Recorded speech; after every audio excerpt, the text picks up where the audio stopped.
সবাইকে সংবাদ এক নজরে স্বাগত। সঙ্গে আছি তাবিশিরা লিজা।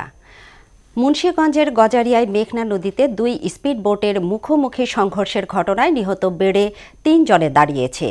এর আগে বাল্কহেডের সঙ্গে স্পিড বোটের সংঘর্ষ হয়েছে বলে ধারণা করা হলেও এখন দুই স্পিড বোটের সংঘর্ষ হয়েছে বলে জানা গেছে।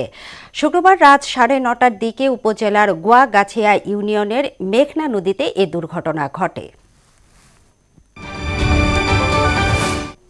রাজশাহী প্রকৌশল ও প্রযুক্তি বিশ্ববিদ্যালয়ের মেহেদী হাসান নামের এক শিক্ষার্থীর ঝুলন্ত মরদেহ উদ্ধার করেছে পুলিশ।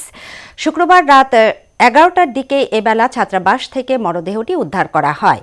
নিহত রুয়েট শিক্ষার্থী মেহেদী হাসান রুয়েটের নগর ও অঞ্চল পরিকল্পনা বিভাগের 2018-19 শিক্ষাবর্ষের শিক্ষার্থী ছিলেন। নিহতের মরদেহ হাসপাতালের মর্গে রয়েছে। প্রবল শীতে কাঁপছে দেশ। উত্তরের জেলাগুলোতে বইছে মাঝারি শৈত্যপ্রবাহ। সবচেয়ে বেশি বিপাকে পড়েছে পঞ্চগড়ের মানুষ। জেলায় আজ সর্বনিম্ন তাপমাত্রা 8.2 ডিগ্রি সেলসিয়াস রেকর্ড করা হয়েছে। দিনাজপুরেরও একই অবস্থা। দক্ষিণের জেলা পটুয়াখালীতেও জনজীবনে শীতের প্রভাব পড়েছে। হাসপাতালে বাড়ছে ঠান্ডাজনিত রোগীর সংখ্যা। ঘন কুয়াশায় প্রায় 3 ঘণ্টা বন্ধ থাকার পর দৌলতদিয়া পাটুরিয়া নৌ রুটে আবারও ফেরি চলাচল স্বাভাবিক হয়েছে। সকাল 7টার দিকে চ্যানেলের বিকন বাতি এবং মার্কিং পয়েন্ট অস্পষ্ট হয়ে যায়। এ সময় দুর্ঘটনা এড়াতে ফেরি চলাচল বন্ধ রাখা হয়। এতে দুর্ভোগে পড়েন যাত্রী, শ্রমিক ও ব্যবসায়ীরা। পরে সকাল 10টার দিকে কুয়াশা কেটে গেলে শুরু হয় ফেরি চলাচল। ইসরায়েলি হামলায় গাজায় আরও 21 জন ফিলিস্তিনি নিহত হয়েছেন। সব মিলিয়ে নিহতের সংখ্যা 46,000 ছাড়িয়ে গেছে।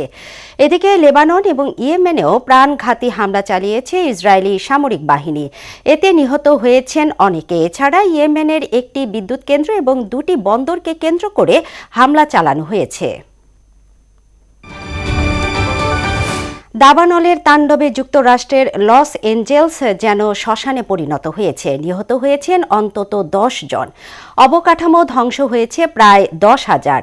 সবশেষ আগুন নিয়ন্ত্রণে আসা শুরু হয়েছে। আবহাওয়াবিদরা বলছেন, দাবানল ভয়াবহ আকারে ছড়িয়ে পড়ার অন্যতম কারণ ঝোড়ো বাতাস।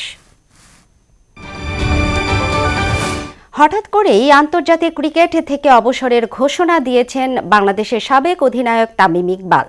শুক্রবার রাতে দেয়া এক ফেসবুক পোস্টে তিনি এ কথা জানিয়েছেন। এর আগে 2023 সালের জুলাইতে বাংলাদেশের ক্রিকেট ভক্তদের চমকে দিয়ে প্রথমবার আন্তর্জাতিক ক্রিকেট থেকে অবসরের ঘোষণা দিয়েছিলেন তামিম।